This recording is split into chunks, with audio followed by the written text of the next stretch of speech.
Hello po mga kabida, isang magandang oras sa lahat at welcome po sa aking channel. Medyo quick lang po itong aking vlog po mga kabida dahil ho nasa labas po ako. Obviously, no, nasa sasakyan po ako ngayon. Meron akong mahalagang bagay na inasikaso po sa labas, ano po, no? Pero nabasa ko lang kasi itong manifesto po ng mga mista po ni Brigadier General Wilkins Villanueva, retired, ano po, no? Kung saan po ay sinuportahan po nila itong si General Villanueva at kinundina po nila yung nangyari hong kulong sa kanya ng Quad Committee dahil ho sa sinasabi hong nagsisinungaling daw. Yun yung charge po sa kanya mga kabida dahil ho during sa Quadcom hearing parang hindi ho nagustuhan ni Congressman Stephen Paduano yung kanyang mga sagot at siguro sa tingin po ni Congressman Paduano meron ho siyang itinago, no, or itinatago, kaya yung charge po sa kanya is nagsisinungaling. Kaya yun, cited in contempt po, no, cited in contempt po itong si Brigadier General Wilkins Villanueva. Ito po yung kanilang manifesto, okay? Mula po sa Philippine Military Academy, Maringal Class of 1988. Ano po, no? Babasahin ko lang po yung heading po nila mga kabida, ano po, tsaka portion po of the body, no, sa kanilang manifesto. Manifesto of support for former PIDEA Director General Wilkins M. Villanueva. Ayan. We, the members of the Philippine Military Academy Maringal Class of 1988, strongly express our unwavering support for our MISTA, former PIDEA Director General Wilkins M. Villanueva, and his commitment to justice amidst the unjust and unfounded contempt citation by the House of Representative Quad Committee. Ayan. Yun po yung kanila pong manifesto of support, no? Laban ho kay para ho kay General Villanueva po mga kabida. So, yun. Binasa ko yung mga nakapirma doon ho sa kanila manifesto, no po, no? Nasa 62 lahat. Nasa 62 lahat yung pumirma at 17 major generals, okay? Puro retired po ito. And then 9 lieutenant generals. And then the rest po may ranggong brigadier general, full-fledged colonel, lieutenant colonel, major captain, tsaka may ano pa doon, lieutenant ata, no? Tsaka meron ding mga rear admiral, tsaka vice admiral, okay? So yun po, 62 lahat yung mga mista po ni General Villanueva na nag-sign po sa naturang manifesto of support, no, para ho sa kanya. Marami hong nagsasabi ho mga kabida na hindi naman talaga yung maganda yung ginawa ho ng Quad Committee, ano po, no?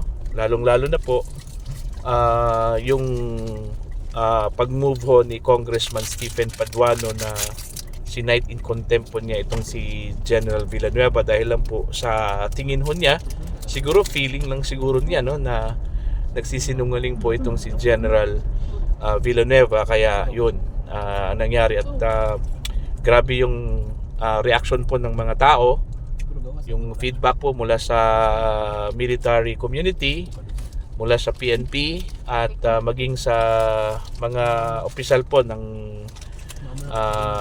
pribado at saka gobyerno, ano po, no? So yun po, yun yung hindi maganda kasi ho wala na pong sinasanto po itong mga kongresista ho natin, no? Itong mga congressman, dahil ho para sa kanila po napaka kumbaga nasa kanila yung kapangyarihan at wala hong pwedeng pumigil ho sa kanila, no? So yun po yung nangyari mga kabida. So antayin na lang po natin ano po, no, kung ano yung magiging resulta po dito, dahil yun nga, mas makapangyarihan yung mga dating rebelde ngayon kaysa mga lehitimong mga pulis o mga sundalo, no po, no? Mantakin nyo mga kabida, ha, yung mga personality po na nag-cite in contempt po ng mga resource person po nila ay mga dati hong mga rebelde, no? Or parang sinasabi ho nilang mga kaalyado ho na mga makakaliwa, no? Yan, unang-una po itong si Congresswoman Franz Castro, no? Naredtag kasi ito na support, parang kaalyado ho ng NPA at saka CPP, ano po, no? Ang ginawa niya, sinight in contempt po niya itong si Attorney Zuleika Lopez. Alright? And then pangalawa po, itong si Paduano, Stephen Paduano, dati hong commander ng RPA po. Ito pong Alex Bungkayaw Brigade na nag-surrender, tsaka yun, nakipag-usap sa pamahalaan at yun, naging kongresista, no, mga kabida. So yun po, sinight in contempt niya itong si General Villanueva. At hindi lang po si General Villanueva, yung sinight in contempt po niya, meron pang isang opisyal po ng PNP, active, okay, active po. Ito pong si Colonel Hector Grijaldo, no? Dati hong COP po ng Muntinlupa PNP, no?